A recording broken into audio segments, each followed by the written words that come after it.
Hi, it's Joanne Aceron-McLean with Yeg Pro Realty. I'm chatting this afternoon with Julie Cooper from Axiom Mortgages.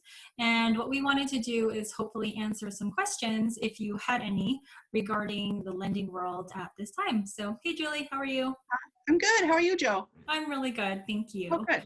So, just to kind of jump into it, a lot is, or was, I mean, it seems to have slowed down a little bit, popping up on our feeds about mortgage rates. Yeah. So, what is actually happening with the mortgage lending rates right now? So initially, right when I guess you want to call it the COVID-19 kind of initial panic, when the stock markets were kind of plunging quickly, the Bank of Canada started reducing their prime lending rate. Right, We saw fixed mortgage rates dive. right, A week, approximately a week after that, they started to back increase again and that's the fixed mortgage rates. okay. Fixed mortgage rates aren't based on the prime rate, which is what the Bank of Canada is. And lenders were they're lending out the money at their cost. So that's why we saw the rates going back up again. It was really surprising to a lot of people, and a lot of mortgage brokers were like, what's going on? But it's the bond market rate that the fixed rates are based on. And because everyone's rushing to bonds to protect their assets, Mhm. we see that price goes up. Okay, so I guess it's hard for you. No one has a crystal ball. What I'm seeing online is a lot of rates are going back up again. And so it seems, so correct me if I'm wrong, that more common seems to be the 5-year fixed rates. Is So that interestingly enough, the 5-year fixed rates, they were going up, absolutely, right? based on the bond market rates because everyone was rushing to bonds. Unfortunately, well, I shouldn't say unfortunately, we really are in a fluid situation, which makes rate advice difficult. Right. Uh, for a long time, variable rates were not as good as fixed rates. And a Right. variable rate is based on the prime rate.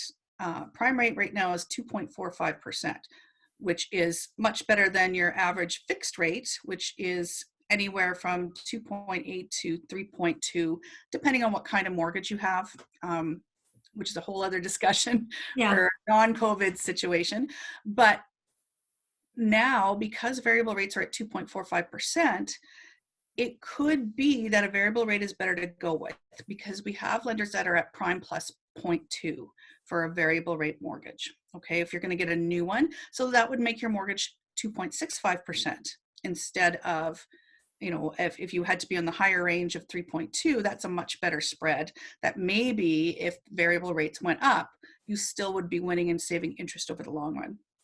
Because are you recommending that people lock in then with their variables?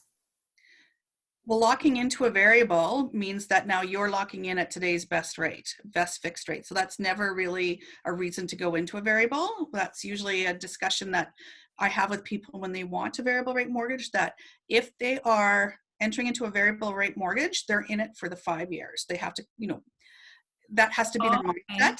That has to be Okay. their mindset because it's like investing in the stock market. If you are just jumping in at what you think is the best situation and you're just going to jump back out later, you're going to lose money. So investing is like this, and Right. you make money over the straight line, but not the peaks and valleys. It's the same thing with the variable rate. As if peaks and valleys of the rate during the 5 years, but overall, you should save more money.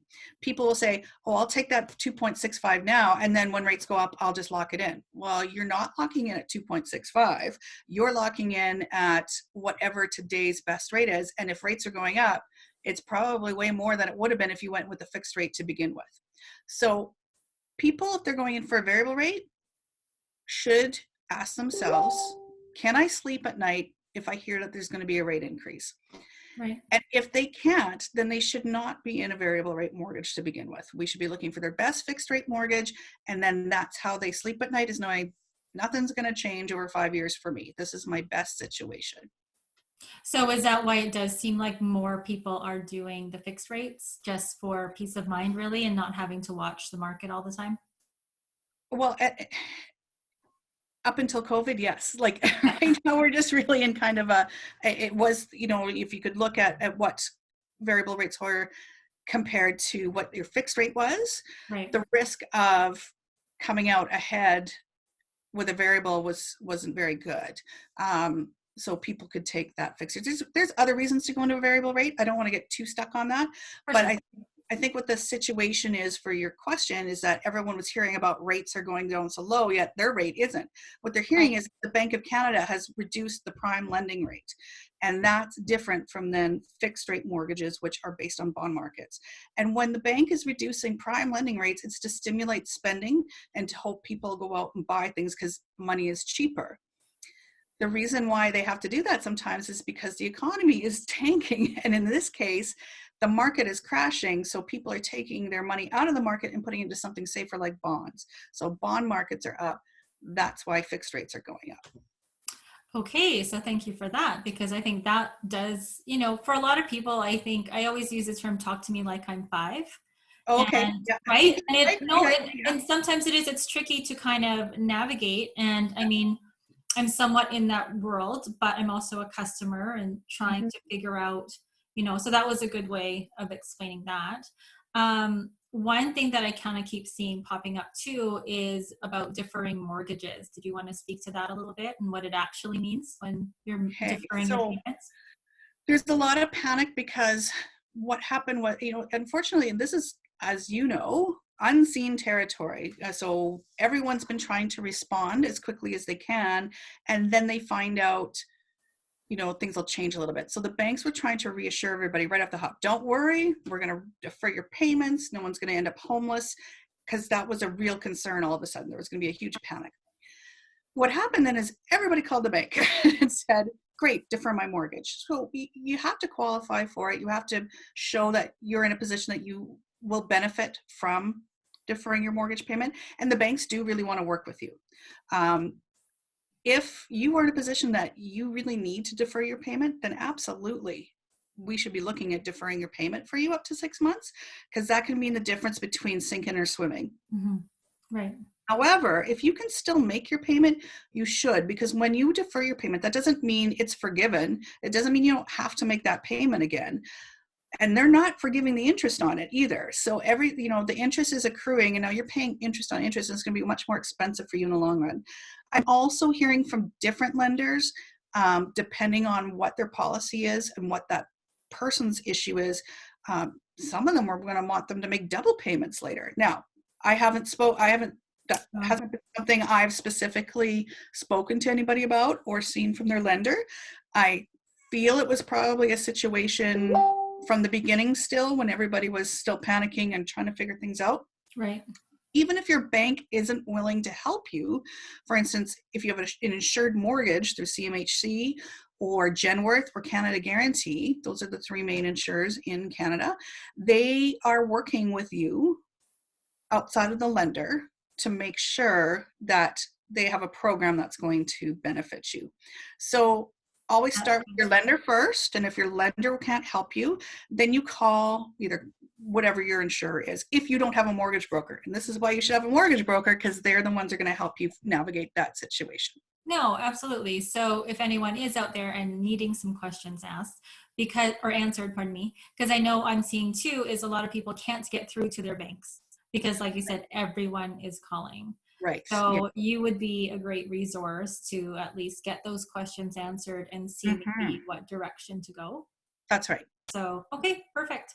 Well, thank you so much. That was great. Yeah. And again, if anyone has any questions, Julie is more than willing. Just I'd reach be out happy to help.